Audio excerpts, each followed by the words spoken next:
Idyllic islands and bustling cities such as Venice and Miami may be spared from rising sea levels in the near future because parched land is absorbing some of the water released by melting glaciers. The planet's continents have soaked up and stored 3.2 trillion tons of water in soils, lakes, and underground aquifers, according to NASA. The agency analyzed satellite measurements collected over the past decade to show the rate of sea level rise has slowed by 22%, although the effect may be temporary. We always assumed that people's increased reliance on groundwater for irrigation and consumption was resulting in a net transfer of water from the land to the ocean, said lead author J.T. Rager of NASA's Jet Propulsion Laboratory in Pasadena, California. What we didn't realize until now is that over the past decade, changes in the global water cycle more than offset the losses that occurred from groundwater pumping, causing the land to act like a sponge, at least temporarily.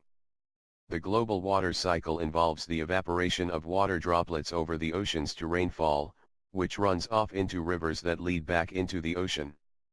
The effect land storage of water has had on sea level rise has remained unknown until now because there are no land-based instruments that can measure such changes planet-wide. The latest data came from a pair of NASA's satellites launched in 2002, known as the Gravity Recovery and Climate Experiment, GRACE. Between 2002 and 2014, it measured changes in gravity and therefore underlying changes in water storage. The team of researchers, from NASA's Jet Propulsion Laboratory, the University of California, Irvine, University of Bonn, Germany, and National Taiwan University, combined the satellite data with estimates of mass loss of glaciers to calculate the impact land water storage might have had on sea level change.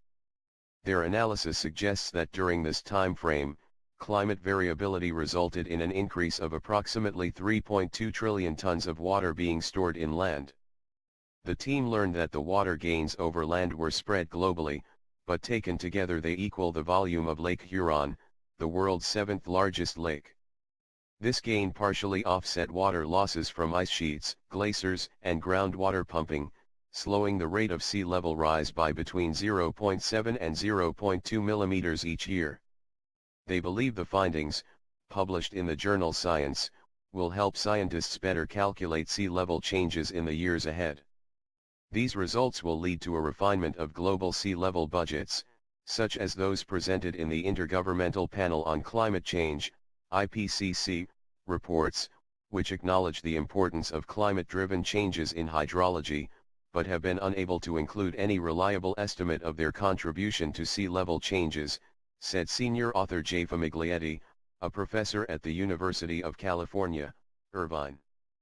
But we'll need a much longer data record to fully understand the underlying cause of the patterns and whether they will persist.